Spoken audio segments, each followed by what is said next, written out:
Assalamualaikum warahmatullahi wabarakatuh and hello everyone. Welcome to our presentation on operating segment FAR570 and interior property FAR570.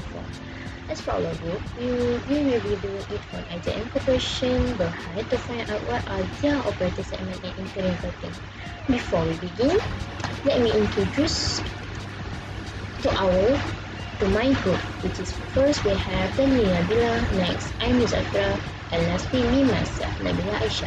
In this presentation, we, as part of a new account executive team of IJM company, gladly want to present to you operating segment and interim reporting of IJM Corporation Berhad. First of all, we have our background company, our smart background company, which is IJM Corporation Berhad is one of Malaysia's leading conglomerates and is listed on the main market of some Malaysia's security Berhad. Its core business activities encompass construction, property development, manufacturing and quarrying, infrastructure concession and plantation. Our headquarters is in Selangor, Malaysia, and IJM Regional Aspiration have seen it established, growing presence in neighboring developing markets with operation presence in 10 countries. But with current focus in Malaysia, India, United Arab Emirates, China, and Indonesia. Next, we have our rural footprint Colorado and have 5 divisions. First, industry, which is an essential industry partner. There are Malaysia, China, India, and Pakistan. Next, construction, builder of choice. There are Malaysia, Singapore, India, and Middle East. Next, infrastructure, which is building long-term recurrent income streams. There are Vietnam, Malaysia, India, United Kingdom, and Argentina. Next, plantation, which is nurturing sustainability. There are Malaysia and Indonesia. Lastly, the property, one of Malaysia's premier property developers. There are Malaysia, Vietnam, India, and India. Next, our current focus is Malaysia, India, and Indonesia, and we have 4,800 employees. Snippet to IJM yesterday. In 1982, the meeting of the man, which is the leader or the founder of IJM Construction, Jurutama and Mudazaya, joined forces to compete equally with the foreign under construction industry. And in 1983, the two companies joined hands and solicitors from Harvard incorporated their first motor with strong and carry. In 1984 until 1987, the both of IJM from their initial company name, which is IGB, Jurutama and Mudazaya. And in these 2 years, IJM building business, which is associated their first international joint venture, their first plantation, and their first fuel property fabrication project. In 1985, they secured first project inside New Australia and built resolution unit in Florida, USA. In acquiring Shahrul complex, which now is Wisma IJM, and in Petaling Jaya, which now serves as a IJM head office in 1986 and until 1988, IJM going public, which is public listed with approximately 6,178,000 million asset and going international also.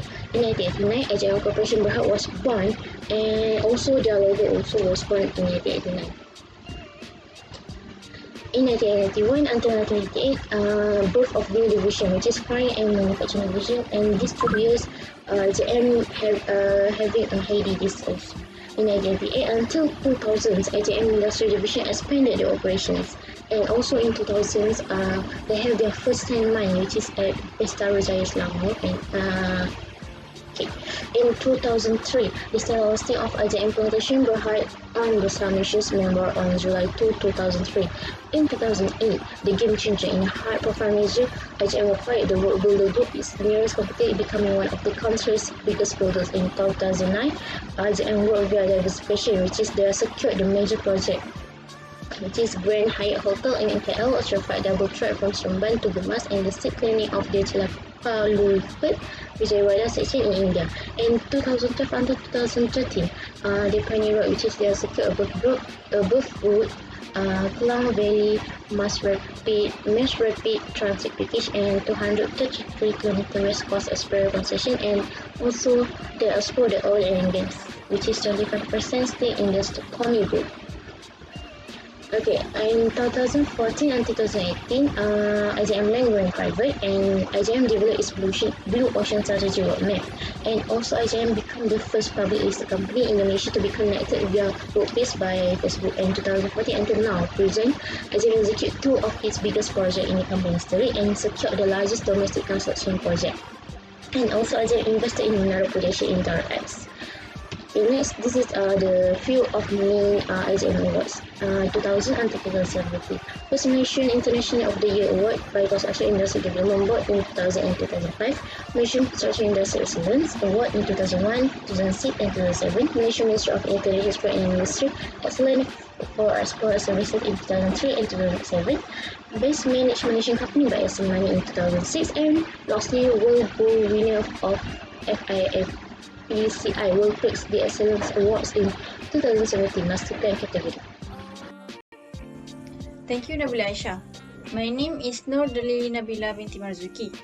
Now, I will explain to you the factors to consider having a segment reporting. There are several factors to consider having a segment reporting, such as, first, the nature of the products and services. IJM core businesses are construction, property and development, manufacturing and quarrying, plantation, infrastructure and investment, and others. Second, the nature of the production processes. Construction involved in construction activities such as Uptown 8 Office Tower and HSBC headquarters at TRX City. Property development. IJM Land develops vacant lot into land, residency or commercial. For example, the latest launch Terrace Condominium Penang. For manufacturing and quarrying, IJM focus on productions and sales of concrete products and quarrying. Plantation. The principal activities of the divisions are cultivating of oil palm, processing oil palm fresh fruit bunches into crude palm oil, and processing of palm kernel into crude palm kernel oil. Infrastructure. For IJM, infrastructure was an asset class in its own right, with long-term recurring revenue generation capabilities and investment that could be monetized. It's involved in tollway and port operations. Third, the type of customer for their products and services. IJM sustainability recognized to meet the expectations of the stakeholders, which is shareholders, investors, lenders, clients or customers, and subcontractors or suppliers. Fourth, the method used to distribute their products or provide their services. In constructions, IJM links to many high-profile constructions such as TRX residencies. Property development, IJM known as the largest property developers. Manufacturing and quarrying, it's led by the Industrial Concrete Products in Berhad, which export to the other countries such as USA, Canada, and Vietnam. Plantation is an upstream agri-business company which are already listed in Bursa Malaysia. Infrastructure, IJM is expertise in building transportation system, power plants, and water treatment facilities. Fifth, if applicable, the nature of the regulatory environment, for example, banking, insurance, or public utilities. Now, we go to the type of segment. There are two types of operating segment, which is business segment and geographical segment. IJM Corporations Berhad refer to the business segment, which is revenue earned from the client in current or main activity of the business, such as constructions, property development, manufacturing and quarrying, plantations, and infrastructure. Geographical segment, it is based on the locations of the customer, which are Malaysia, India, United Kingdom, and many more. Revenue is determined based on the customer locations or country. Let's identify the Chief of Decision Making, CODM, and its responsibility. The CODM is that individual or group of individuals that is responsible for the allocations of resources and assessing the performance of the entity business unit.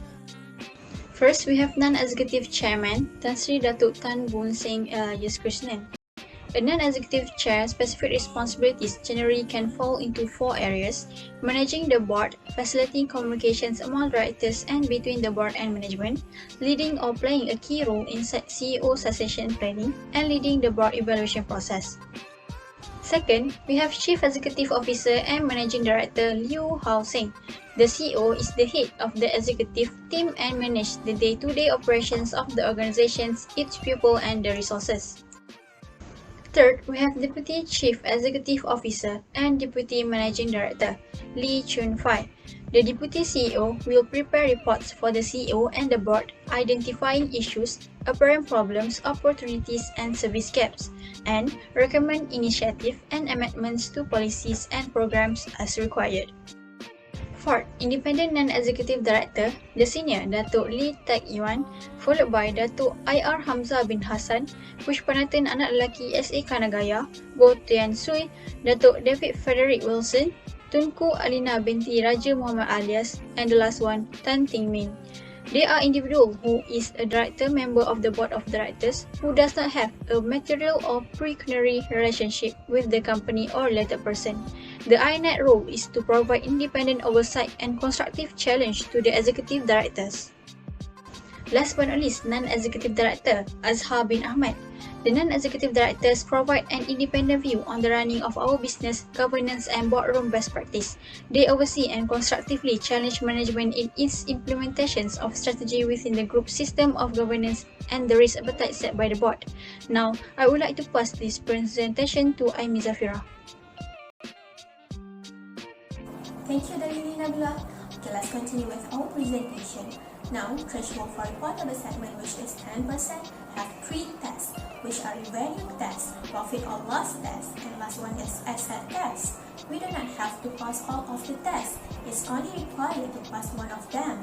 For 10% threshold on IJM Corporation Berhad, we will focus on revenue test. Revenue test, which is reported revenue from sales to external customer and intersegment sales, is 10% or more of the combined revenue of all operating segments.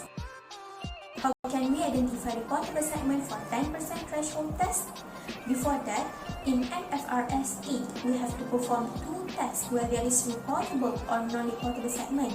This 10% threshold is the first test that we need to do. How do we know whether it is reportable segments or non-reportable segments? If the percent of total revenue is 10% or more, then we recognize it as reportable segment. As it is lower than 10%, it becomes non-reportable segment. Based on the table, the reportable segment are as highlighted. For the plantation, investment, and others are considered as non-reportable segment because the total revenue is less than 10% of total revenue of all operating segments. How do we know whether it is reportable or non-reportable segments? If the test meets the criteria of 10%, then it is a reportable segment. If not, we consider it as non-reportable segment. Okay, let me explain in detail how we compute the 10% threshold test. By referring the slide that we have listed out all the revenue of each operating segment must be divided by the total revenue, then multiply it with 100. As you can see this, the revenue operating segment for construction is 2616139 divided by 7938536 and multiply it with 100, and the result is 32.95%. This operating segment will get one column for itself as it is reportable segment, which case it passed the test of 10% threshold. This is one of the example for non-reportable segment. After we calculate the 10% threshold for a non-reportable segment, we need to combine all those operating segments that do not meet the criteria or not pass the test in one column called as others. 75% threshold. Do you remember that I have mentioned earlier about the 2 tests that we need to perform in MFRS8? This is the second test that we need to construct, which is 75% threshold test. Why do we need this 75% threshold test? This is to ensure that the total external revenue attributable to those reportable segments is at least 75% of the entity's revenue. What if 75% threshold does not meet? Additional reportable segments should be identified even if they do not meet the 10% threshold until at least 75% of the entity total external revenues is included in its reportable segment. For this 75% threshold test, we need to combine all the external revenue for reportable segment as I have highlighted and divide it with the total revenue and multiply it with 100. As you can see this, for IJM Corporation Berhad, it is 73.88%, which is less than 75%. It does not pass the 75% test, so the additional reportable segment should be identified. We choose the plantation segment for the new competition as it is higher than the investment and others. The result is 83.19%, which is higher than 75%. It passed the test. Then, we need to construct the new segmental report. Segment report. Why segment reporting is needed? First, it gives better understanding of the financial statement. The profit-making and loss-making unit can be easily identified with the help of segmental reporting. Second, it helps in the optimum utilization of resources and better presentation. And the last one, it helps potential investors in better investment decision. The segment report will be split into two segments which are reportable and non-reportable segment. This computation is based on the annual report of IJM Corporation Berhad. Now I will pass the presentation to the next presenter, Aisyah. Hello, it's me again. Okay, now we will talk about the advantages and disadvantages of segmental report. Okay, first, advantages. Seperti profitable segment as in our company, the operating segment report be able to review which kind of the activity is more profitable and which kind of not so profitable. For example, as you can see just now, constructions show higher revenue for our decision maker can prompt a strategic ways on how to spend more into it and how to increase the return for the under activity. Next, we have better understanding of financial effect of activities. Operating segment help investor to understand more in the business and its financial cash flow. For instance, segmental report shows where those earnings come from and they can determine if the number are sustainable or not. And next, recognize mistake, which is if something is not going as expected, we can locate the flaws and mistake by analyzing our operating segment. However, operating segment also has the disadvantages. First, allocation problems. Our business deals with more than one activities, therefore the cost incurred can either be presented by the general admin expenses or legal expenses. However, the allocation of this cost will be more complex while doing the operating segment. This is because some of the costs cannot be apportioned by the arbitrary basis. Next, misinterpretation. When the sales figure are larger than the consolidated sales figure, it may lead to the misinterpretation by the users of the financial statement and the operating segment. And lastly, time consuming. Preparing the operating segment is time consuming since there are many disclosures that are required. That's all from operating segment. Next, we will be presenting and discussing about interim reporting. Part B, interim report, MFRS 134. There are two bases of preparation, which are integral method and discrete method. For integral method in interim report is a fraction of the annual report. The formula is annual value multiplied by the fraction of the reporting period. Meanwhile, for discrete method, interim period is a separate period. Reports are prepared on a periodic basis. This is a simple example that I have been prepared. For IJM Corporation Berhad, company incur all the insurance premium only in the first quarter of financial year 2020. Accounting policy used in preparing interim report, which is MFRS 102 inventories. Inventories comprise those held for sales in the ordinary course of business in the process of production for such sales, or in the form of material or supplies to be consumed in the production process, or in the rendering of services. And then we also have MFRS 133, which is earning per shares. The EPS is used to measure the performance of the company as an accounting ratio. Type of interim report. First, we have statement of financial position as of the end of the current interim period and a comparative statement of financial position as of the end of the immediately preceding year. Second, we have statements of profit or loss and other comprehensive income for the current interim period and cumulatively for the current financial year to date with comparative statements of profit or loss and other comprehensive income for the comparable interim period for current and year to date. Third, we have statement of changes in equity, which is cumulatively for the current financial year to date with a comparative statements for the comparable year to date of immediately preceding financial year. And the last one, we have statement of cash flow, which is cumulatively for the current financial year to date with a comparative statements for the comparable year to date periods of immediately preceding financial year. Thank you, Aimi Zafirah. Now, let's identify the period for current and comparative for each statement. First, let's go to the interim statement of profit or loss. Individual quarter, current year quarter 31st December 2019 will be compared with the preceding year quarter 31st December 2018. For cumulative period, current year to date 31st December 2019 will be compared with the preceding year to date 31st December 2018. For interim statement of comprehensive income, current year ended 31st December 2019 will be compared with the preceding year quarter 31st December 2018. For current year to date 31st December 2019 will be compared with the preceding year to date 31st December 2018.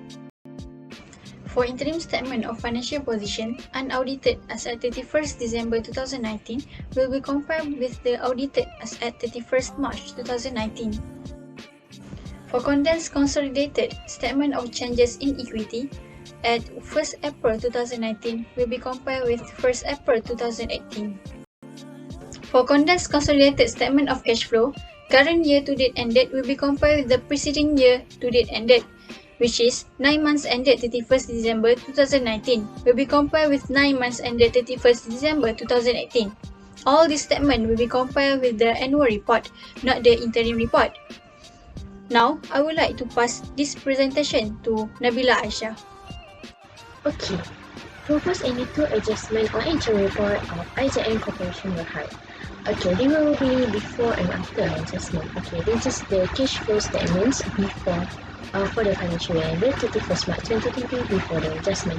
The adjustment will be occur in the under investing activities. So let's see the net cash flow from investing activity amounted in 2020 amounted 316,749,000, and the another one adjustment occurred under financing activities. So the net cash flow from financing activities before adjustment in 2020 amounted to -167,140,000.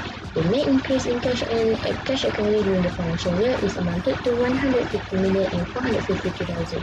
Okay, after the adjustment, under investing activities, purchase of land incurred. There will be negative 1,500,000, and the net cash flow from investing activities changes to the 359,249,000. Under financing activities, dividend amounted to 600,000, and so the net cash flow from financing activities will be changes to negative 167,740,000. And the net increase of cash and cash equivalent from the before the adjustment amounted to 150,453,000. Changes to after the adjustment changes to 148,253,000 in year March 2020. Thank you. That's all from us. Have a good and a nice day.